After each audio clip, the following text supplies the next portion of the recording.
Well, welcome to my Knitter's Life series. My name is Shannon and I'm coming to you from northern New Jersey where I work and I live and I craft. Today I'm going to talk about knitting and I'm going to talk about crochet. I'm coming to you today to give you an update on all of my projects and my everything crafting that I have been up to over the past couple weeks, as well as a little bit of lifestyle stuff. I am going to begin today, as I always do, by starting with a whiskey chat. Let me send you there and I will tell you where to skip to if you're not interested at all, and see you right back here and we'll talk about wool. I'm going to do a little whiskey chat for you. I've got to hurry up because it's almost time to walk the cat. And he gets grouchy when he doesn't get walked. All right, I'm tasting today a 15-year from Tamdhu Distillery, which is a Speyside region.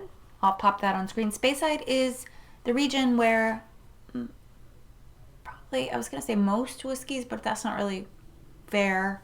I would say it's a very big region for whiskey distillery. The Spey is a river. So when they say Speyside, they mean riverside. There's alongside that river. Tamdhu is really interesting. It's a very sort of evolutionary distillery. It's a little younger than some of the distilleries that we have looked at. Many of the distilleries were legitimized once the British government allowed Scotland to begin making whiskey again legitimately. Whiskey was always being made. It was just underground. And so this distillery was established in 1898.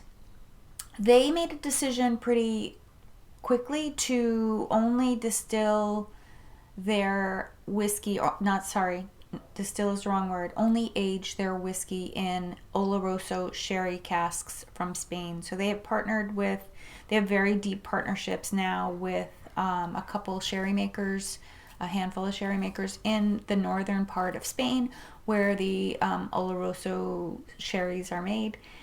So that is something that is unique. Many other distilleries will, they'll experiment with different casks and stuff, but Tamdhu is very committed to this Oloroso sherry cask, which we know that means big fruit flavors in the whiskey, so I would expect that. I did taste a Tamdhu before. I tasted, I believe it was the 10 or 12 year. Those are the ones that are more commonly found. They do also have a 10, a 12, a 15 year. They've got some unique whiskeys that are limited releases that could be interesting and exciting to try if you get a chance. They don't have a visitor center, so it's not to say you cannot visit, but they're not really set up to do tours and such. I do think they have a shop though that you can go to if you're in that region. I just don't know if they do formal tours. They're not known for it anyway. So it's kind of interesting that is a choice. So they're really built for, when you see some of the pictures that I'm sure I'm popping on screen for you here, they're really built for production. They did have a short period of time, a 2-year period of time from 2010 to 2012 where they went silent. They were purchased by the Ian MacLeod Distillery Group, who I don't know all that they own, not very many. They don't own, they're not a massive corporation like Suntory or something like that.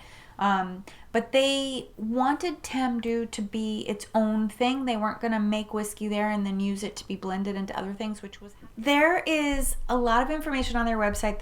They've made these very detailed videos about their process. So I'm not going to spend too much time here. I'm going to talk to you more about how the whiskey tastes and the tasting notes and things like that, and leave off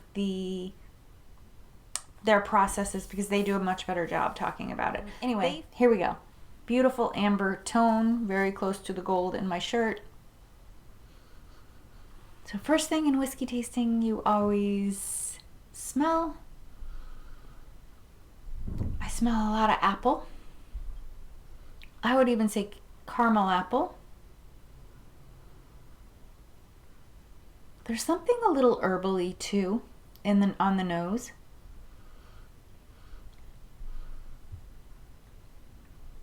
Pastry flavors.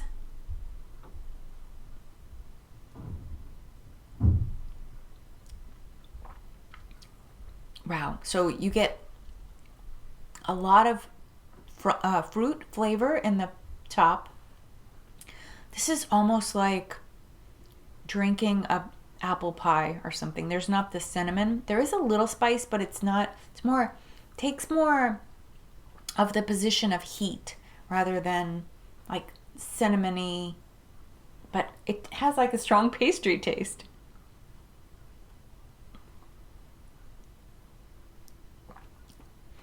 Yeah, you get like that fruity, it's more than apple though. There might be plum or cherry maybe, like some sort of red fruit is in there as well.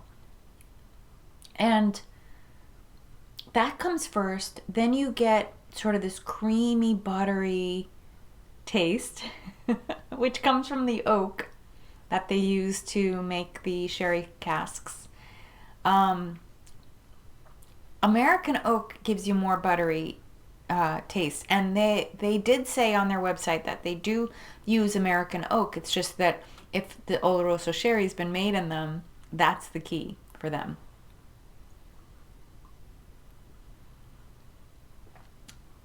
Yeah, and the finish is that spicy, there's a spicy finish. Okay, that's what I'm tasting. Let's see what the website itself, let's see what the distillers themselves. By the way, the bottle is very sexy. It's a beautiful bottle, and they use the same bottle, same style bottle for all of their whiskeys, but it's very gorgeously shaped, has beautiful curves. I have put a picture on screen for you. Of the 15-year, it's the same. The bottle shape is the same. Okay. Oh, retail is 87 Great British pounds, or about 120 US dollars. Okay, on the nose, apple pastry, currants. Oh, currants, that makes sense. And orange zest with notes of pineapple or fennel. Really get that apple pastry. But there is, okay, I could see the orange and pineapple. There is a little bit of citrus. I cannot locate the fennel. Okay.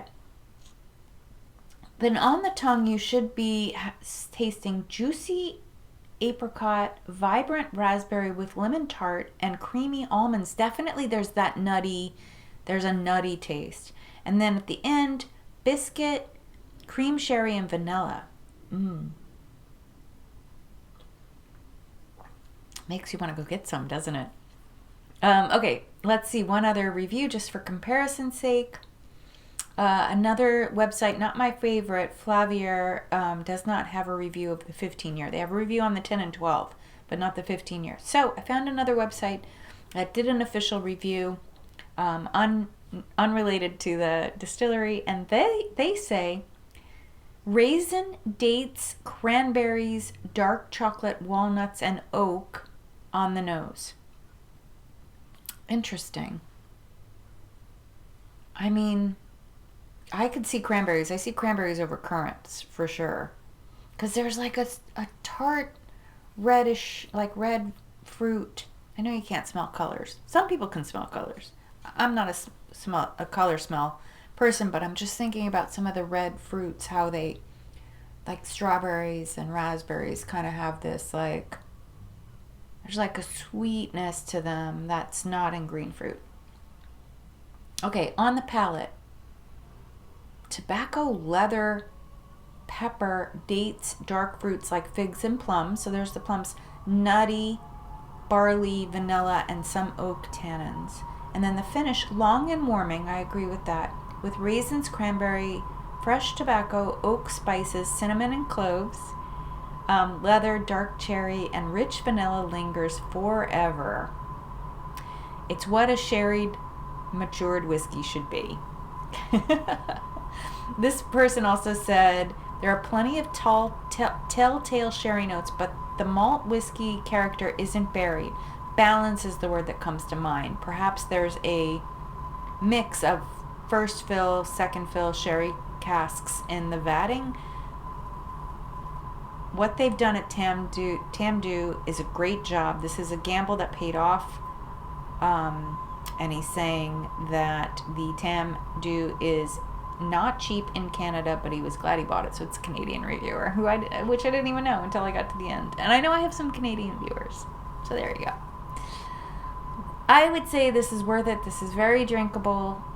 It's really surprising, actually, because some of these more aged whiskey samplings that I got, this is from my advent calendar from 2020, my whiskey advent calendar, they've been, I'm not gonna lie, a little disappointing, and I'm really glad that I was able to taste them before I purchased. Like, some of the bottles have been very expensive, like $300-400 bottles, and that's a big amount of money to spend on a whiskey that you're just going to experience a handful of times.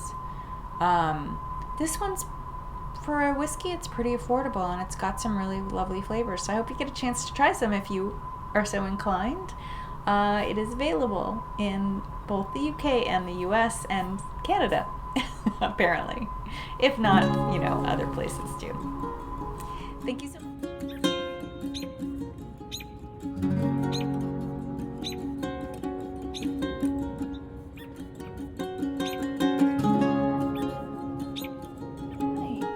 Back. Hope you enjoyed that. Whiskey's always fun to talk about. I love all of the bakery flavors that pop up in it. Actually, I know what I'm tasting, but I have no idea what it tasted like. Did it taste like a bakery? I don't know. Or bakery, baked goods, stuff like that. Okay, so let's talk about the wool. That I have a finished object. I am wearing it. I'm so happy to have this done. I started this in February, so this has been a very long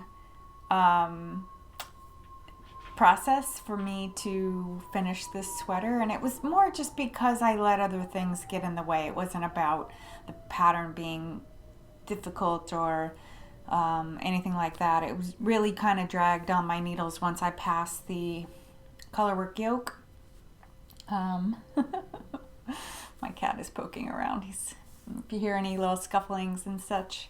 So this is the Watermelon Pullover by Kirsten Olsen, and it is published in this book right here, Bohus Stickning, The Revival by Viveka Overland. There are, I don't know, I would say 20 or 30, no, probably like 20 patterns in here. The book mainly discusses the history of the company Bohus Stickning. It was a company that was formed by, I want to say it was an ambassador's wife, I'm not going to get it quite right, wife of the county governor, who wanted to help supply local women with home knitting commissions. So that's how the company started. The designs that they made, the sweater, the hats, gloves, everything that they made were sold, knitted, not as patterns. And this Viveka Overland compiled both the story and some patterns for the hand knitter in this catalog or in this book. I found it on Amazon, no problem. It was pretty easy to find. I will tell you that in true sort of Scandinavian fashion, the directions are a little pithy, a little, they're not like the way that, we're used to in today's patterns. So this design, I think, was made originally in, I want to say 1948. So the pattern designs date from the 1940s to the 1960s. And that was when the company was successful. It actually says 1939 to 1969, so for 30 years. And then what happened from there was that there was a lot of conservation effort to preserve the patterns and preserve the archive, basically what the company had done. They were pushed out of business because of mass production. Like, mass production just got better and better, and that replaced the hand knit sweaters that could be purchased. So yeah, this was part of the conservation effort. Okay, the sweater itself in here is a dark green version, which you can see right here. It's actually olive green, the same pink and green yoke. The colors that were made in the original had some pops of pink and coral, but then mostly a lot of dark, sort of more murky green shades and stuff, such. He's too much. He is just too much. Yeah, so I saw another knitter making this sweater with a white ground, and I thought it was very pretty, and she used a lot of very pastel-y colors. I think she had a bright blue in it. It's about, I want to say it is 12 colors or so. I made a chart. I made like a chart. So as many boxes that are there, 1, 2, 3, 4, 5, 6, 7, 8, 9, 10, 11, 12. So it's 12 colors, including the ground, the main body. So, you know, there's a lot of opportunity to play with the colors, and the chromatics that you bring in. I did end up, so my gauge was bigger than what the pattern called for. It's very, very fine gauge. I knit this on US size 3 needles, or US size 3. Let me tell you the millimeters for my non-US, because US sizes are really stupid anyway. 3.25 millimeter. Needles, the whole entire thing, but that still was not I was knitting bigger than gauge of what the pattern called for. So I just modified what I was doing, like with the rest of the sweater, and I really wanted a pretty, like, loose drapey fit. And to be honest, like, I completely ignored what the pattern said on the sleeves and just did my own thing.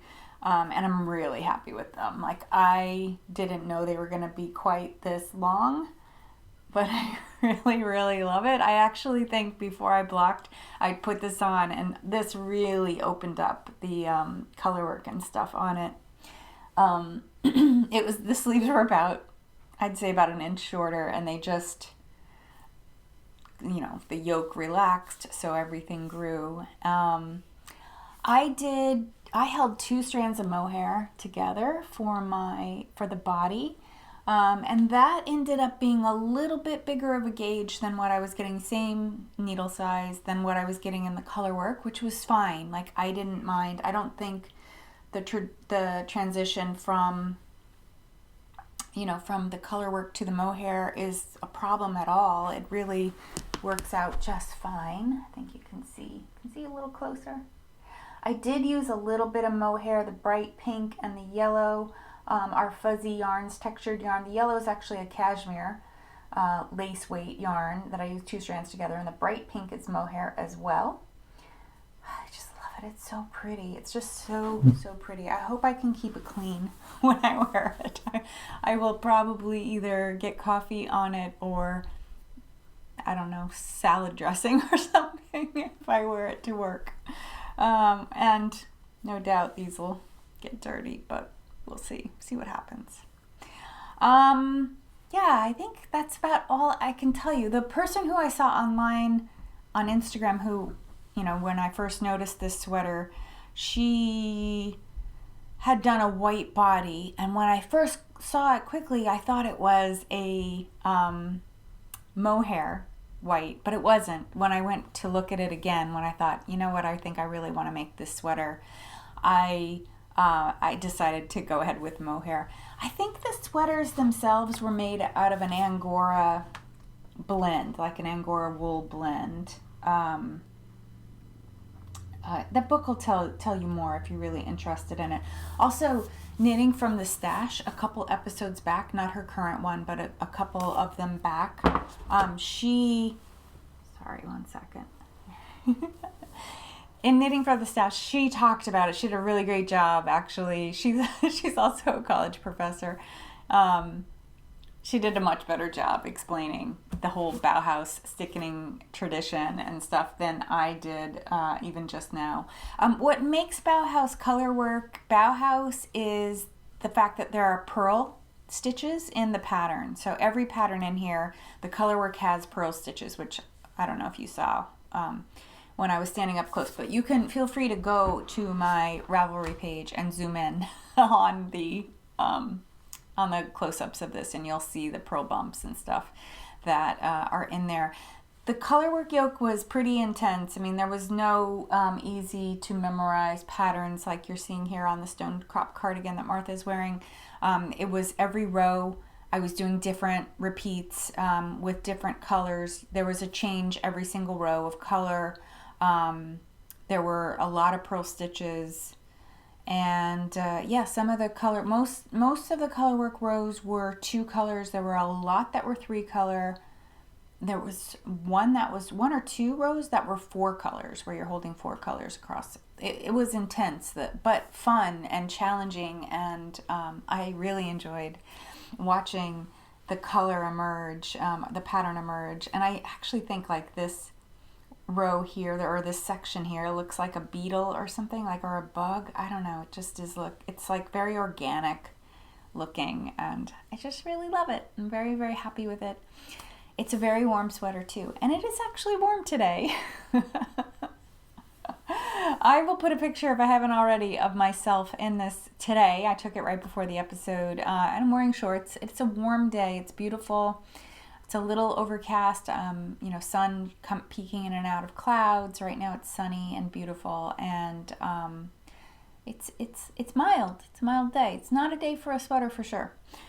So I don't know how long I'm going to keep this on. As long as I can. If I get uncomfortable, you'll see. I'll be in something different. Okay, that is the story of the Bauhaus Stickning Watermelon Pullover. You can also make it a cardigan, as you saw in the picture. The patterns are for both, so I think most of the patterns are both cardigan and pullover. Yeah, so I think, I want to say the book was kind of on the expensive side, but it was good value, and I didn't care because I was going to knit this sweater. So there is another sweater in here that I am thinking about knitting. I actually took all my, I didn't tell you, the color work part, besides the pops of fuzzy yarn, the mohair and the cashmere fuzzy yarns that I have throughout, the majority of these yarns are Grey Sheep Company mini skein sets. So I had purchased 1 or 2 mini skein sets before I got the idea to do the sweater, and then I purchased another couple. I think I purchased 1 or 2 more mini skein sets from her to kind of get the entire, I definitely purchased one that had a lot of pinks in it because I didn't have any pinks in my stash. Yeah, so that's mostly what is in here. Stein fine wool, 4-ply sock yarn from Grey Sheep Co. Yeah, she's got great colors. I love the mini sets, are so beautiful. I still have plenty of them, which was why I was saying I was thinking about knitting a second Bauhaus sweater at some point. I'm looking for it to show you. It's called Clouds or Rain Clouds. Oh, here it is. Yeah, Rain Clouds. So that's what it looks like. It's really pretty. Though this time I won't use mohair, and the ground will not be white. I think I have, that's right. I was thinking I have a sweater's quantity of yarn that I bought from Tammy of Wing and a Prayer Farm, and it is a merino mohair blend. It's really nice.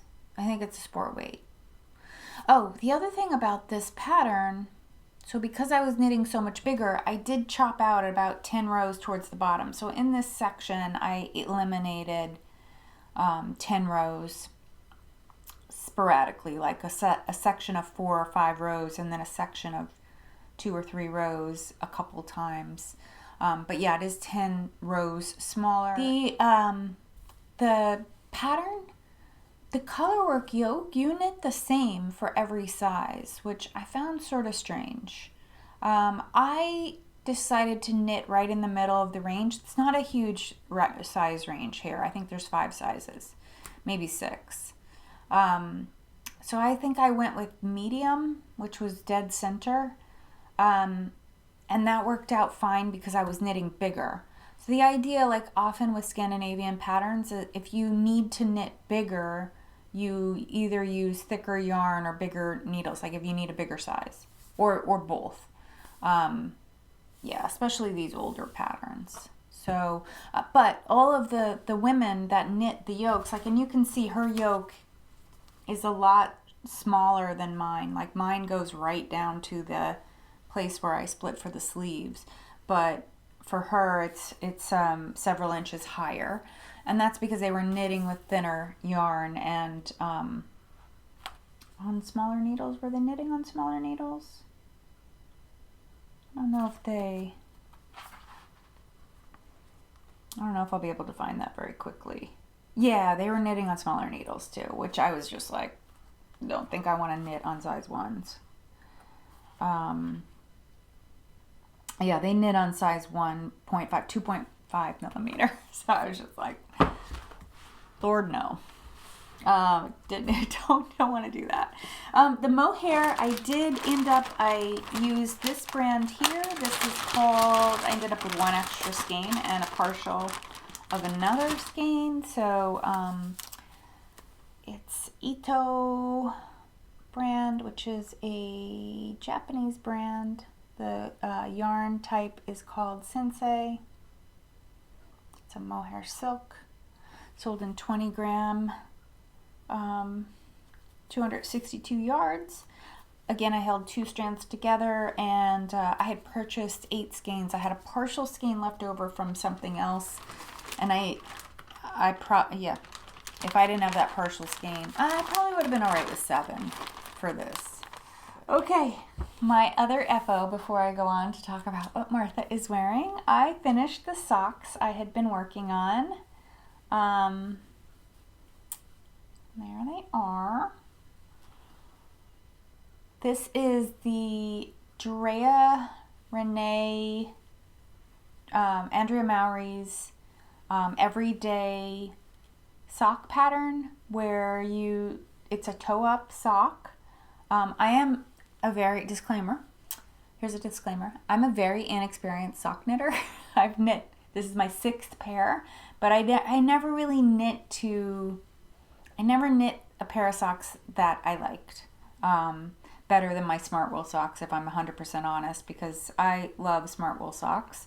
So I'm trying to make socks that I really, really love as much as them, and I decided to use some of my hand spun.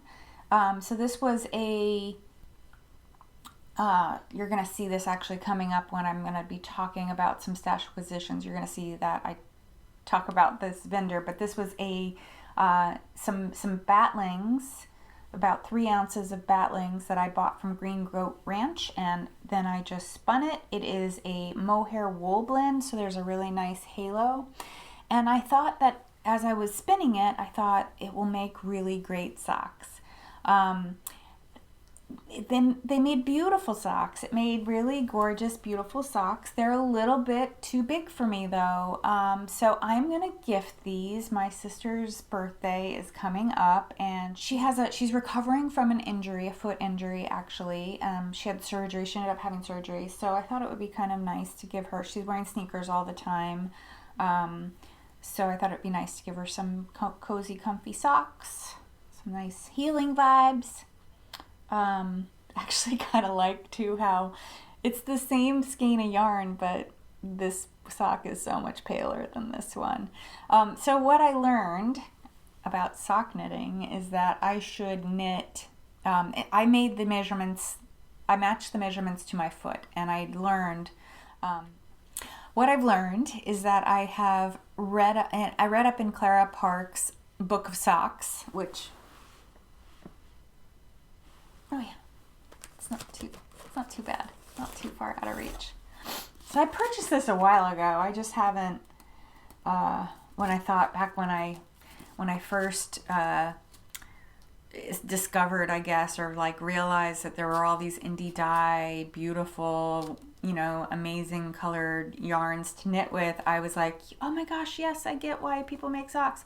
I'm going to make socks too. And then I made a couple pair, and then the last pair I made before I made this pair took me 8 months to finish, and I was just like, okay, I really just, like, I don't enjoy making socks. They're just not something. I knew I needed to learn about it, and it was just too steep a hill to climb, so I decided to, you know, table knitting socks for a while.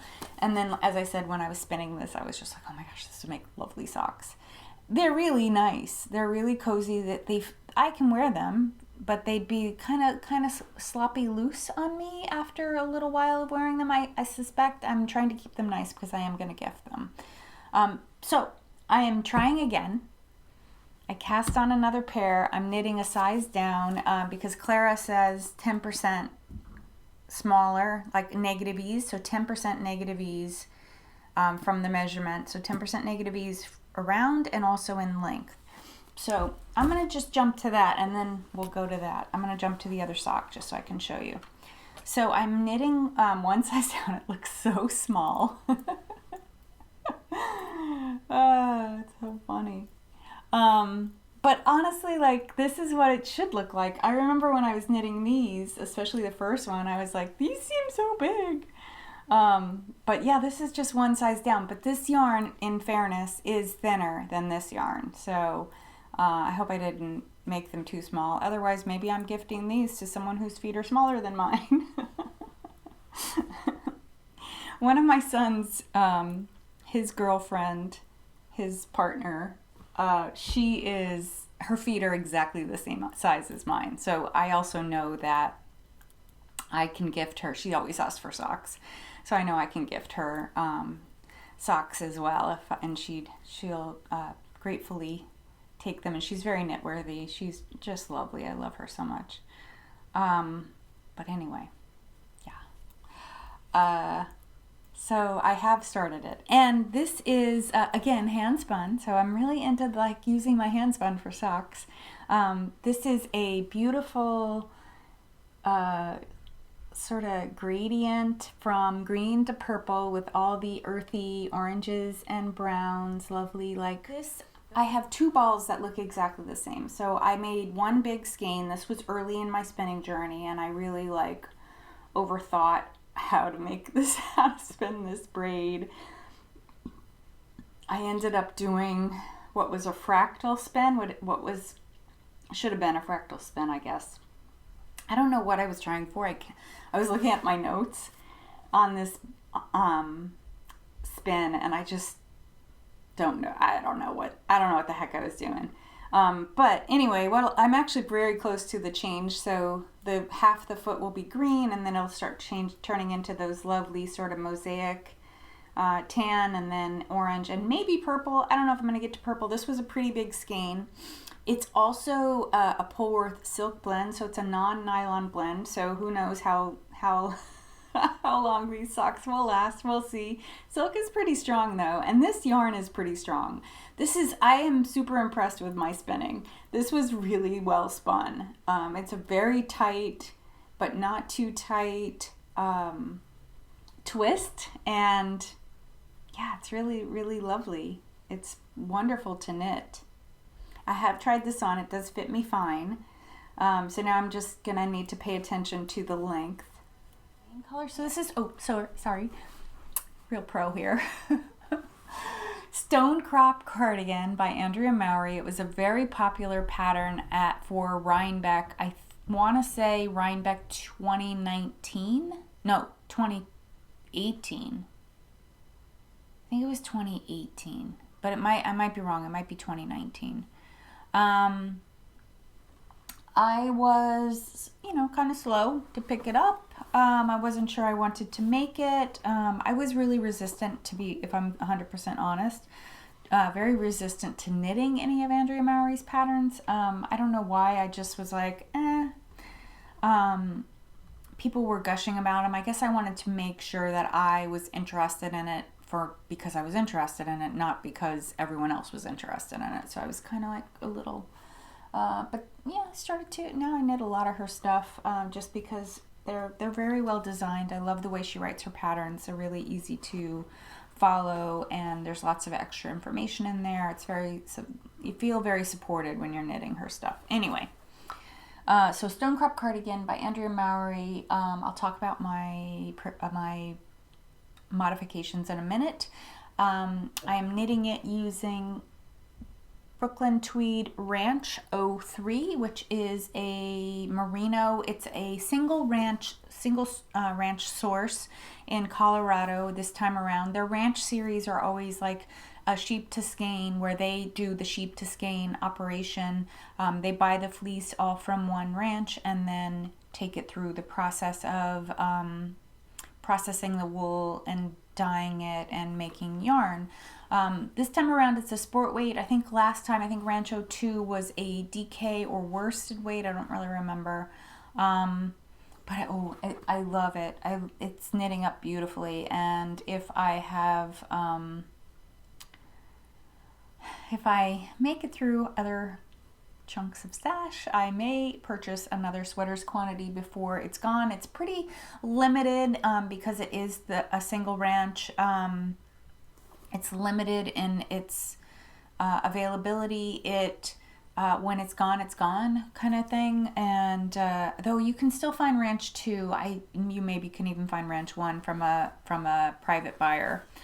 The contrast yarn is Spincycle, so I'm using this one right here, this color right here.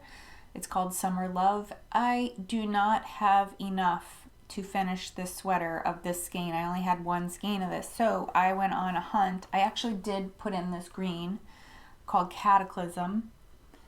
It's on top, and then I merged it down into the gold, and then I was going to go back into the green on on this part of the sleeves. But now probably not. I'm probably just going to go ahead and knit. I did buy a second skein. I want to show you what happened, though. It's very typical of Spincycle. I love their yarn, but every skein's a surprise. So let me show you. I mentioned that I ordered 2 different gold colored skeins. Spincycle, same company, Spincycle. This was a color called Summer Love that I bought last year.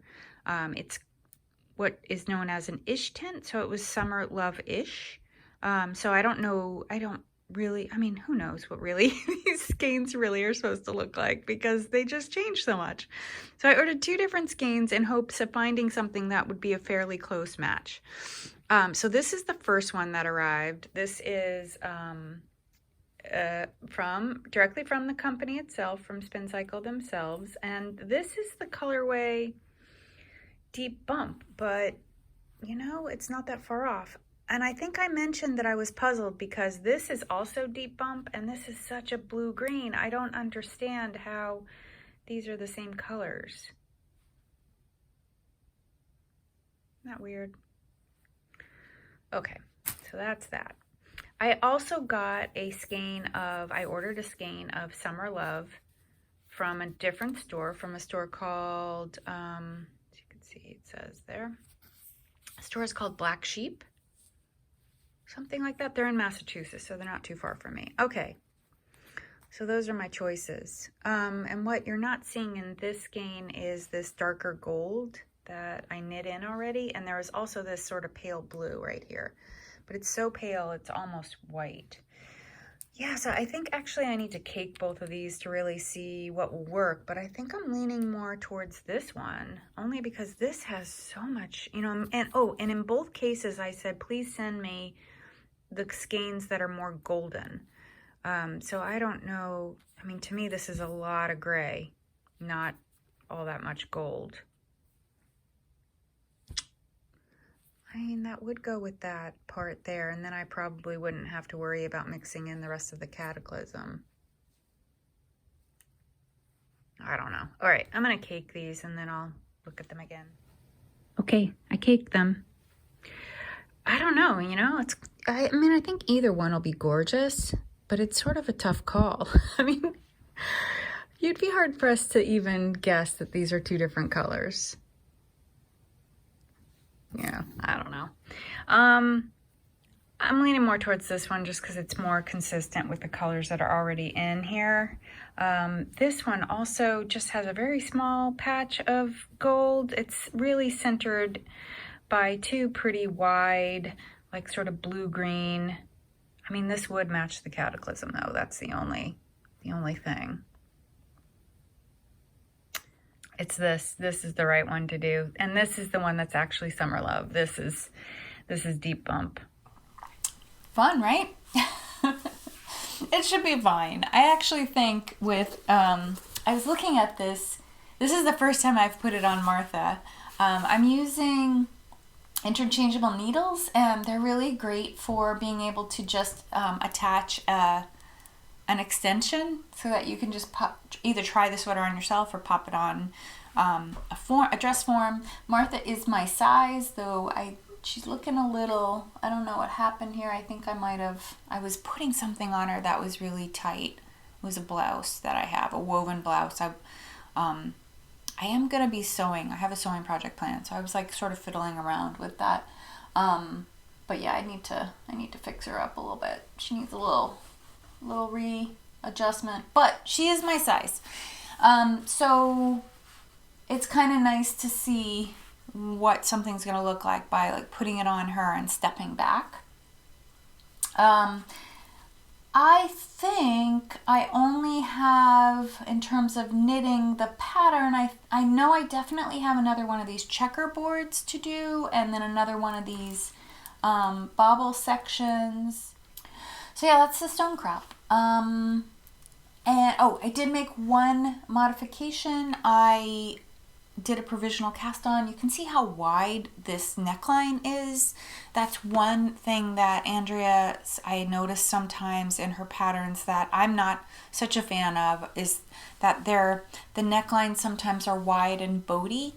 And she, in the stripes pattern, which I'm going to talk about in a few minutes, that pattern is written so that you can choose your necklines. You can either do a smaller crew neck style like this one, or you can do a more open boaty neckline. She must just really like that style.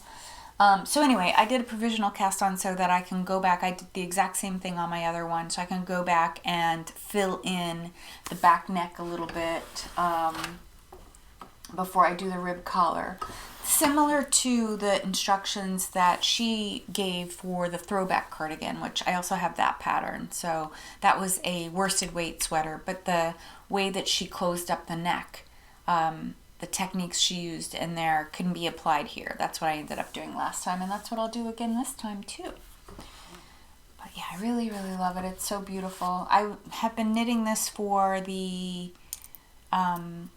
Andrea Mowry March to May knit along, which ends next Wednesday, and yeah, I'm not gonna make it. It happens. I did make a little progress on my stripes pullover, also by Andrea Mowry. I am using a kit from La Bien-Aimée. This is her Cashmerino yarn. This was a kit that she sold for Slipstravaganza, but it works really well for this pattern. It's a little bit more yarn than I need, but it was 5 skeins, so I just decided to use all 5 skeins in the stripe pattern. I'm done with all the increases, so I have a million stitches around that I'm still knitting the top part, knitting down to where it separates for the sleeves. After this pink band, so this is the repeat from yellow down to here, so I'll be doing almost a full repeat, a second full repeat of those stripes to get to where I can split for sleeves. So I had shared this last in episode. This is episode 10. Woohoo! I'd shared this last in episode 7, and I had said that the colors kind of bummed me out. Like I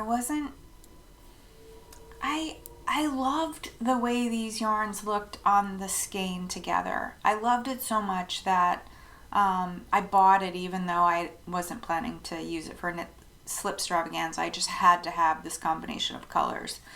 But after I started to knit this, when I'd finished one repeat, I was kind of bummed. Like I wasn't really loving them. I was just thinking like, okay, they look good together, but maybe this isn't me. Like, I'm not really sure. And I really thought when I cast this on, it was going to fly off my needles because it's stripes. And stripes, usually, like, you're just so interested in seeing, like, changing colors. It's just really, it's a very good motivating factor for crafters to change colors frequently. But, yeah, I don't know. I mean, even as I was knitting it the other day, I was thinking to myself, maybe I would like it better if the green was turquoise, or I don't know. I think it's the green that's off. But I'm gonna keep going. I mean, it's kind of growing on me. And I think it would be a fun sweater to reach for in these transition months, in like the spring, the winter to spring, summer months, and it's beautiful yarn. I mean, it knits up beautifully. I actually am more motivated to finish it because I think I want to do something with these, with some of these yarns. I love this pink so much. It's called, wait, I'm going to show you on this side. Look at how it has like this tonal. It's called PQ, and the yellow is La Bien-Aimée yellow. The gray with rainbow in it is called Air Guitar. The green is called Lush. Yeah, so those are the colors. And I have 2 skeins of this gray, so I just figured that would be sort of my anchor color. And because I have 5 skeins total, I just decided to do a repeat of 5 stripes with striping the gray in twice. And the 2 skeins are slightly different, the 2 gray skeins, as indie dyed yarn often is, and I went ahead and used one and then the other, and I really can't tell in this small of amount. So I think I'm just going to use one skein until it's gone and then use the other skein. By looks of the pattern, it looks like I'll use probably about 3/4 of a skein of each color.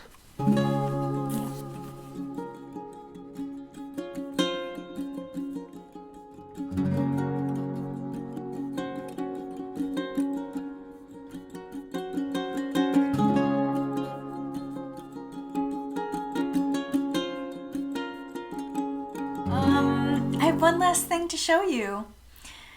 I have been working on the Ziggy Interrupted. This is a crochet pattern. I got interested in making it when Christy Glass said that she was going to do a crochet along in May. The crochet along actually hasn't officially started. Though when she announced it, she said, she announced it about 3 weeks ago. She said, start if you want. And I was a little nervous because I haven't crocheted since I don't even know. So yeah, I was a little nervous. I was like, I think I can probably do okay, but I'm a little nervous. But I went ahead and started, and I think I showed you the squares last week. I decided to make it a little bit bigger than the width, not the length. I won't be making it longer because it's really, really long. It's like over 90 inches long. But I decided to do it wider because I wanted it to be more of a throw, or a wrap rather than a scarf. And I'll still be able to wear it as a scarf too if I want. I'm showing you the right side, right? Yeah. So this is just the first section. You do 4 sections, and then you do a 5th section of these squares at the end, and then it also has tassels that hang down. So in terms of the width, like I think I'm going to end up with about a 21 inch or 22 inch, depends on how much the superwash yarn I'm using grows when I block it.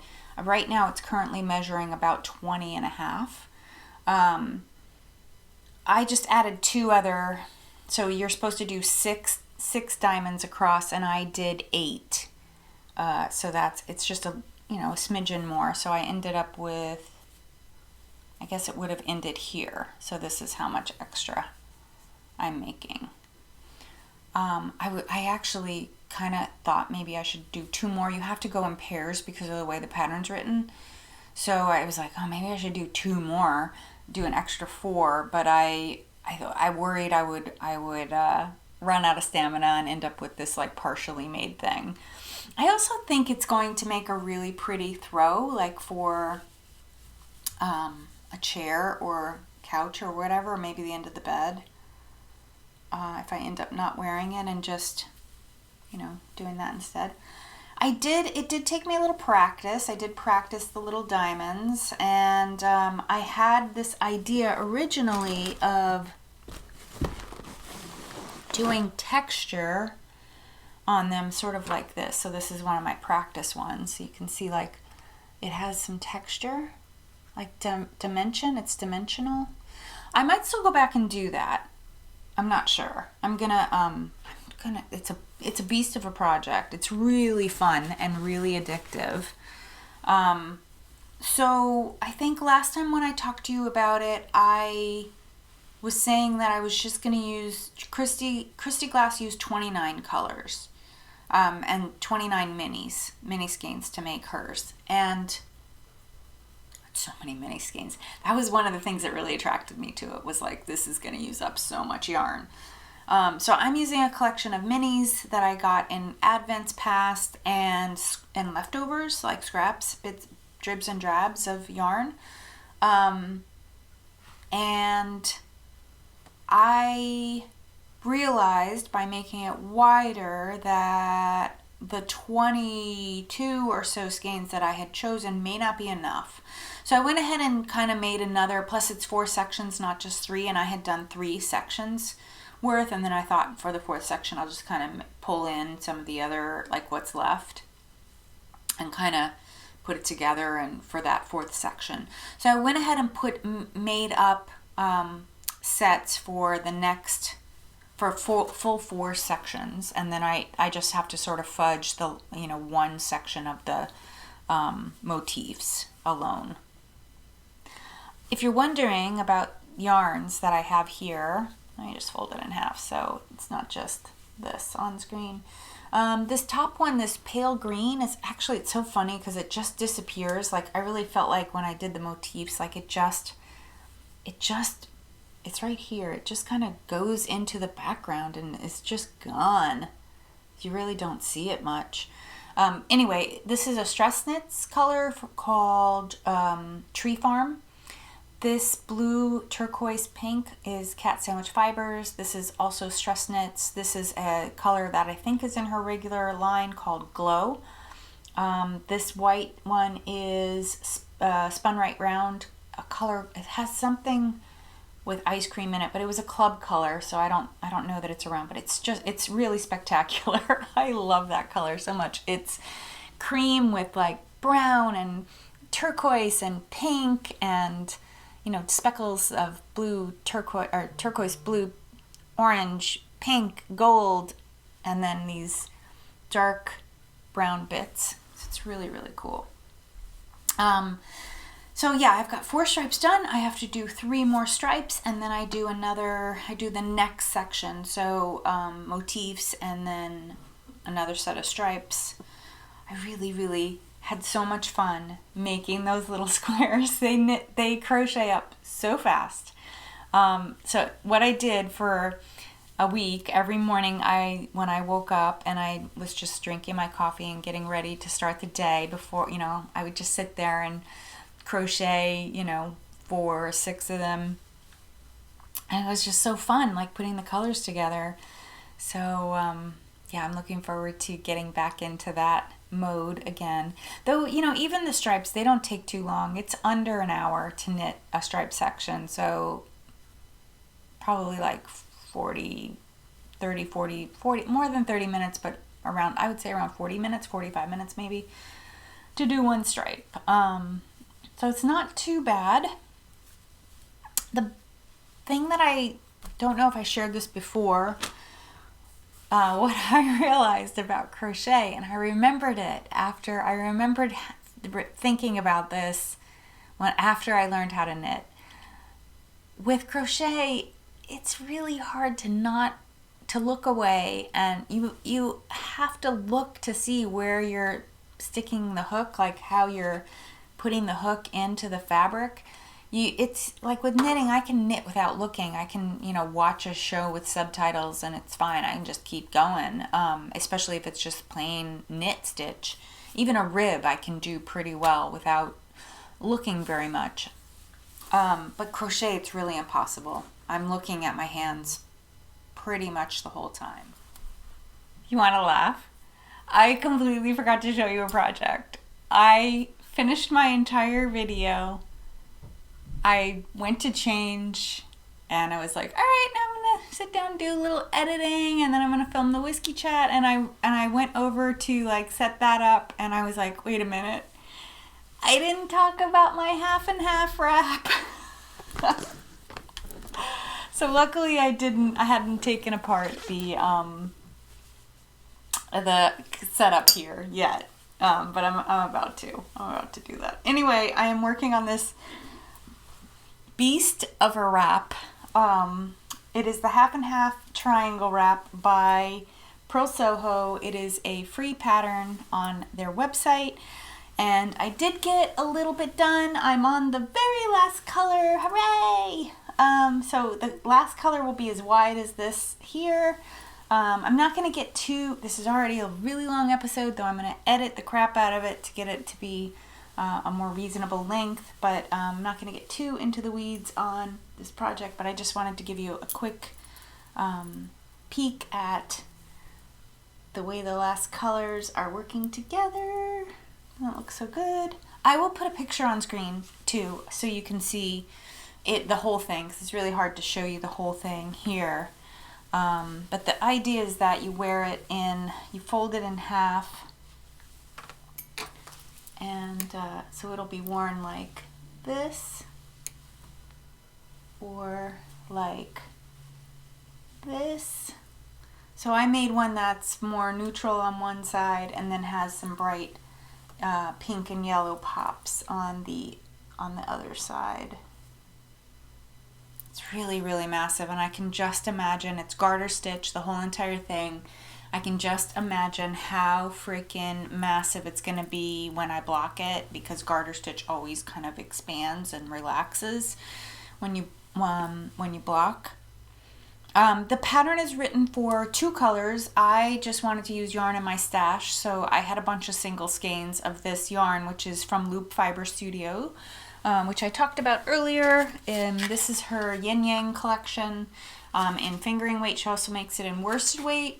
She had a great sale. Everything was 20% off. I think I spoke about that last time for her Maryland Sheep and Wool. Love that. I love show specials. We love show specials, don't we?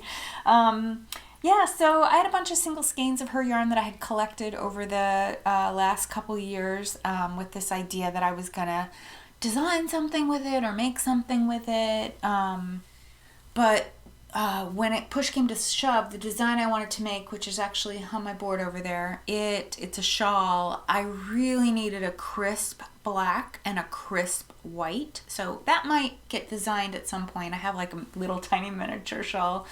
So I may do something like that. Though now, actually, it's sort of similar to the painted bricks effect that Stephen West has made so popular. So I don't think I'll do anything like that. In fact, I have a swatch of painted bricks before he did painted bricks. But you know, it doesn't. I don't mind. I don't mind when other people go ahead and design things that I was thinking of, because then it saves less work for me. I don't know how I ended up on that tangent. Anyway, this is the progress of my half wrap. I'll do a much better job in the next episode, or whatever episode it's completed in. Hopefully next time it'll be complete. That's the half and half. That's what's going on with that. That's a year-long knit along with Caddy Jack's knits. Ladies, they are delightful. If you haven't already checked them out, they're really wonderful to watch and listen to. I love the energy that they have together, and I've met them in life and hung out with them in at festivals in the past, and it's been so fun. I'm really looking forward to seeing them again. So, but that knit along, there's plenty of time if you want to do the half and half wrap. You don't have to do it the way I did it. They're all knitting it out of the linen quill, which it sounds fabulous, that yarn. So I just can't commit to making another big shawl. So I don't have spinning, but I do have spinning related content, because I shopped Maryland Sheep and Wool, as I told you last time. It was actually Maryland Sheep and Wool weekend the last time I podcast, but I had spent that morning doing some shopping. So I want to share those stash acquisitions with you. I filmed them as they came in. I'm going to actually begin with another stash acquisition that I got first from Katie Greenbean. So I'm going to show you those now, and then I'll see you back here in a few minutes.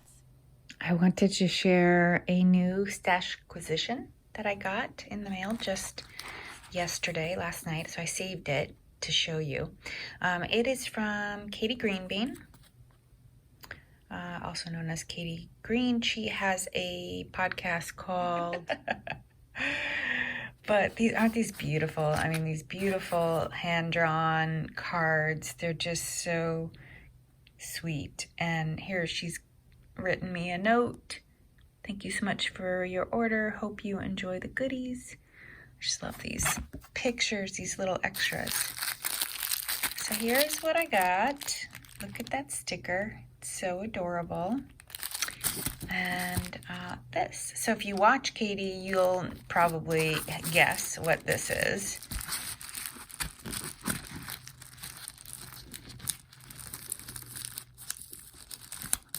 It's too beautiful to mess up.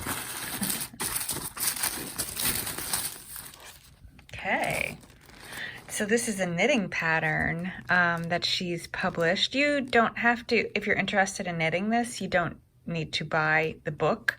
I just thought it would make a really beautiful keepsake. It's got all her gorgeous artistic work in it. I haven't even opened it, so I'm gonna try not to look at the end paper. It's so pretty. Yeah, so there you go. It is a sweater made out of fingering weight or sport weight, I think. It doesn't really say, but judging by the yardages, it looks like it's sport weight. But let me see if there's a picture of the sweater itself. Here it is. So it's a sweater with beetle yokes, and it's also child size. So I thought that would be, it's like a beetle color work yoke. I am so excited. Yay. I picked up some washi tape that she just made, and I think it sells in this set. Yeah, it must. But it is really super cute. Illustrated, her illustrations of her sheep. Not her sheep, sorry. Of the sheep from her poster. I thought it was so cute. So I did a little shopping at Maryland Sheep and Wool. This is almost everything. It all came just now, and I opened it and couldn't wait to show you. So I ordered from Loop Fiber Company. You can see here's a postcard with her different bullseye bats, she calls them. Yay. And so I bought this one, which is called Smarty Pants. I showed how this spins, how these bullseye bats spin a little. I showed it a little bit when I did the blue worsted weight. But yeah, I can't wait to spin this. It has sparkle in it. I don't know if you can see. You can see a little bit right there. I also got this one, which is like a pastel rainbow. It's so pretty. These are, she sells them by the ounce. Almost all of the bullseye bats are merino, some 100%, some with blends. This one also says it has stellina in it, but I don't notice it. Or has Angelina. This is gonna be so great. And yeah, and she also sent this for me to play with, a little gradient, tiny little gradient. So let's see what I do with that. So those are from Loop. From Green Goat Ranch, I bought these very bright batlings. I'm planning to, so the sorry about the wiggle. The sock, the pair of socks that I'm knitting are from from Green Goat Ranch, from these. So that's what these are, I'm planning to make these into. They are a mixture of merino, nylon, faux cashmere, and Firestar. I do have one other pair of batlings that I bought from her. She didn't have any sales. She sent me a very personal note. I love Sarah. Sarah owns her ranch, her goat ranch, Angora Goat Ranch, is in New Jersey, but about an hour from me. It's in along the shore, along the Jersey Shore in Red Bank area. Also, Loop, she had 20% off everything, so these were a real good buy. Sarah didn't have a % off, but I think it was free shipping, if I remember right, something. I also got these. These are from a new to me company. I think they're located in Connecticut, which isn't that far, about a half hour away. Bay Haven Short Tails. This is 100% Angora. So natural Angora, natural colored. And what is so funny about that these arrived today, so I got 2 boxes. They are, I think this is about 2 ounces, ounce and a half, 2 ounces, something like that. And my plan with these was to blend them with a bright colored wool, I guess, like merino maybe, or some type of wool, some sort of bright colored wool, maybe from my advent calendar, and come up with an Angora mohair blend, or Angora, sorry, not mohair, Angora merino, Angora wool blend. The funny thing about these arriving is that last night I had a dream that I had these like bright colored Angora bits of yarn that I was like knitting into something. I was like, oh, I have to do something with those.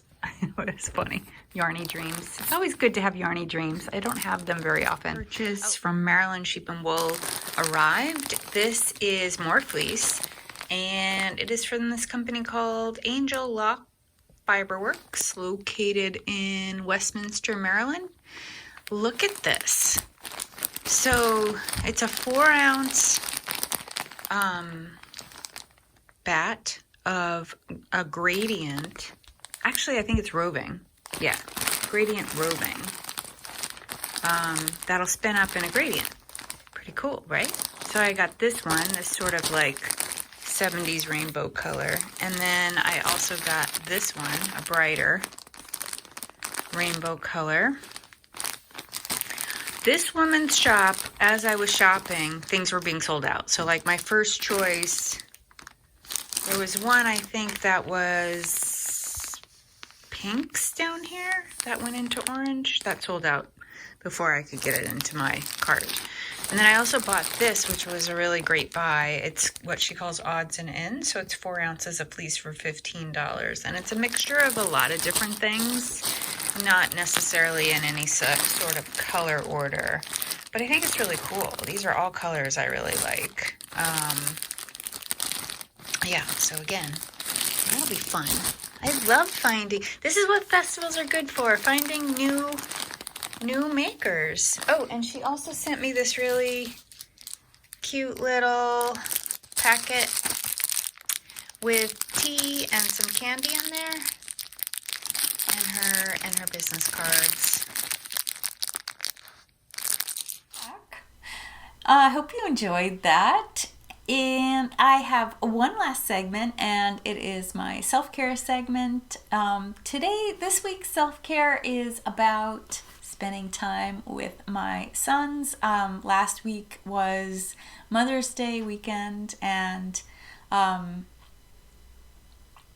I went out to dinner with two of my boys. So I think I mentioned this before, but my older son, who is married and has a beautiful little baby girl, they moved to Texas. So they moved the day before I podcast last on April 30th, and I will be visiting them very soon. I cannot wait.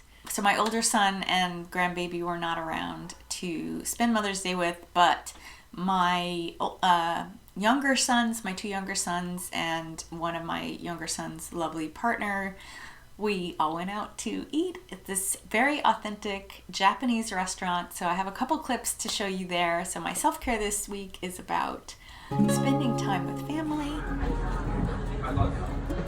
No talking either. Thank you. Hashtag Mother's Day.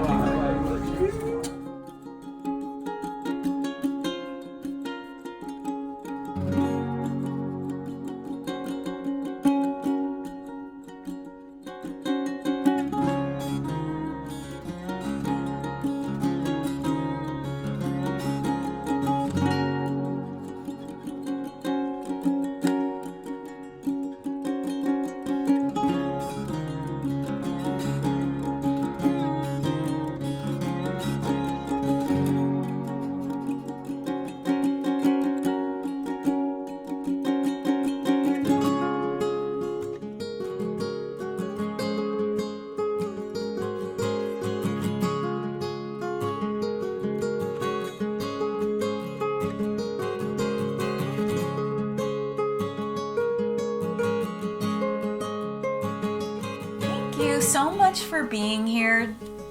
I hope you had a lovely time catching up with me. I certainly enjoyed sharing with you, and please let me know your thoughts and your commentary. I love the comments. I love the way that comments give us a chance to exchange ideas and interact, and I welcome any comments about my projects or anything else you feel like sharing. If you want to tell me what you're working on. Are you doing the Ziggy Cal too? Do you do summer knits? What do you do in the summertime? Let's chat down in the comments. Thank you so much, and I will see you again real soon.